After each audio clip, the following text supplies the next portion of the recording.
Eu falava, eu queria dar risada. A minha mão pegava a minha cabeça e balançava. Aí eu começava a chorar e dar risada. Igual você, eu tô louco. Aí minha mão fazia assim na minha cara, pô, virei. Entendeu? Aí eu cheguei, é sério, a Sanai sabe, a Keiko sabe, a missionária Cida. Eu falei, ó, Deus falou pra mim que eu vou casar com aquela moça ali. Mas ela nem tinha pra mim, eu falava, Deus falou. Eu falava pra toda a igreja, ela falou, você é louco, você não vai casar comigo. Eu falei, Deus falou, o que eu posso fazer? Que Deus, sabe?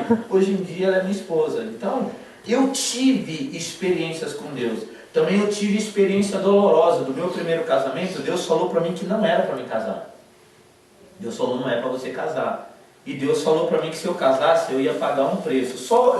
A pessoa que falou pra mim só falou isso. Essa palavra que a gente ouve, normal, né? Ó, Deus tem uma obra na sua vida. Não é isso que a gente ouve?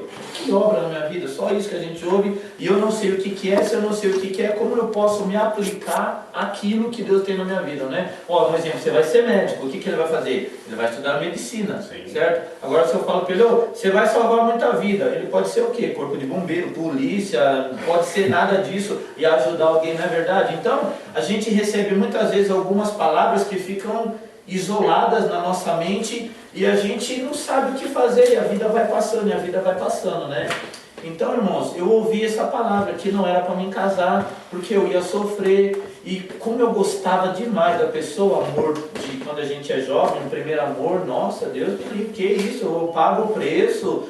Não fala, não, eu pago o preço, o preço foi 4 adultérios, né? Até que chegou uma hora que eu não suportei mais, falei, eu não tenho condições.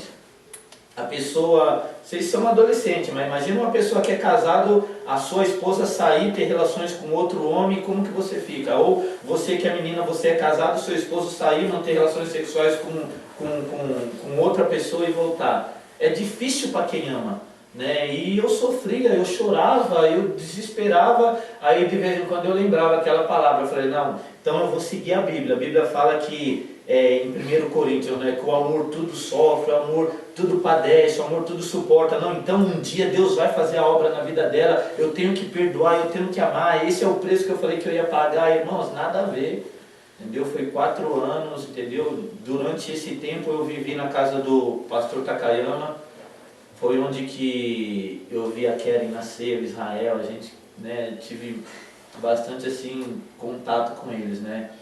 Aí foi depois disso daí que eu comecei a ter essas experiências com o Espírito Santo, né? Então, é legal a gente ter comunhão com Deus, porque Deus fala com a gente, Deus ajuda a gente, né? Mas voltando para aquilo que eu estava conversando com vocês, lê de novo para elas que não chegaram, para elas entenderem o que a gente está falando, né? A gente está falando a respeito da Bíblia, né? O porquê ler a Bíblia, o porquê que a gente deve entender as coisas de Deus, né? 3:10.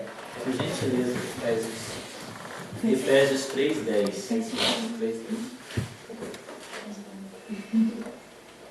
Para que agora, pela igreja, a multiforme sabedoria de Deus seja conhecida dos principados e potestades nos céus.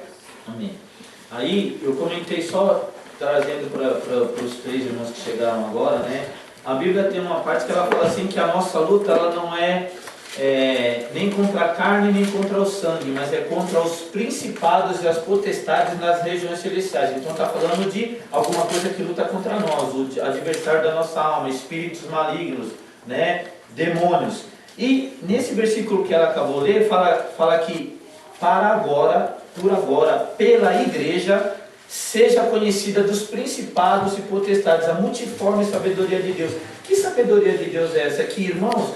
Quando a gente conhece a palavra de Deus, não importa o que muitas das vezes a nossa carne, nós somos carne, né? Igual eu estava falando que muitas vezes a gente dá vontade de bater num professor, até muitas vezes tem hora que eu passei por isso, fico irado com meu pai, fico irado com a minha mãe, entendeu? Houve época na minha vida que o meu pai batia em mim, chegou uma hora que eu peguei um pedaço de madeira e deixei do lado e falei, você relamou em mim de novo, eu vou te arrebentar no cacete, só pra você ver.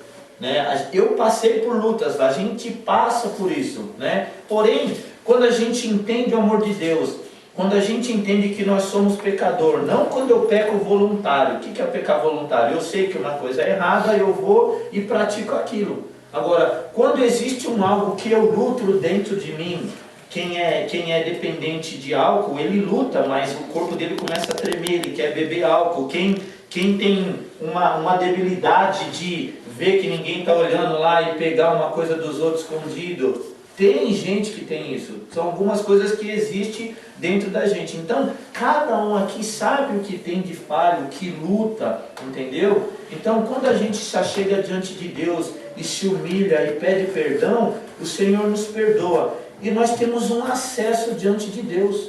Esse acesso diante de Deus, irmão, se a gente for ler Mateus 6, eu só vou falar coisa simples que vocês conhecem, para vocês verem como que muitas das vezes a gente conhece, mas a gente ao mesmo tempo não acredita. Agora, quando a gente começa a fazer prova, a palavra do Senhor fala, fazer prova de mim. Não fala para fazer prova do Senhor? Não fala? Tá? E Mateus 6 fala assim, olhai os lírios dos campos, vede que os passarinhos do céu, eles não semeiam e não colhem, o vosso Pai as alimenta. Olhai os lírios do campo, como se vestem, né? Nem Salomão, com toda a glória dele, que foi o homem mais rico e mais sábio do mundo, conseguiu se vestir como os lírios do campo, né? Porventura não valei vós que ele está falando é eu, você. Porventura eu e você, a gente não tem mais valor do que um passarinho, a gente não tem mais valor do que um sakura. O sakura, ele põe aquela flor bonita, uma semana, se a gente não vai ver, já caiu tudo, não é verdade? Então, a Bíblia fala que se Deus cuida do passarinho e cuida da planta, Ele não vai cuidar da gente? Agora, quantas das vezes, eu estou falando agora, você começa a analisar, não vou nem falar esse ano, esses 3 meses, você já deve ter passado por um momento difícil, uma situação difícil que você ficou desesperado. Você chegou a conversar com esse Deus ao qual você fala que você conhece? Você chegou a ouvir Ele falar com você? Você buscou uma direção dEle? Essa multiforme sabedoria que a Bíblia relata, que pela igreja os demônios irão ficar sabendo, essa glória que Jesus Cristo conquistou na cruz do Calvário, que eu posso chegar para uma pessoa e entrar no reino dos céus levando essa pessoa, uma pessoa que precisa de um favor, e por ele não ser filho de Deus, por ele não conhecer a Deus, ele não pode chegar nesse lugar que eu e você temos acesso. Agora, é aquele exemplo que eu dei, deixa eu contar para elas.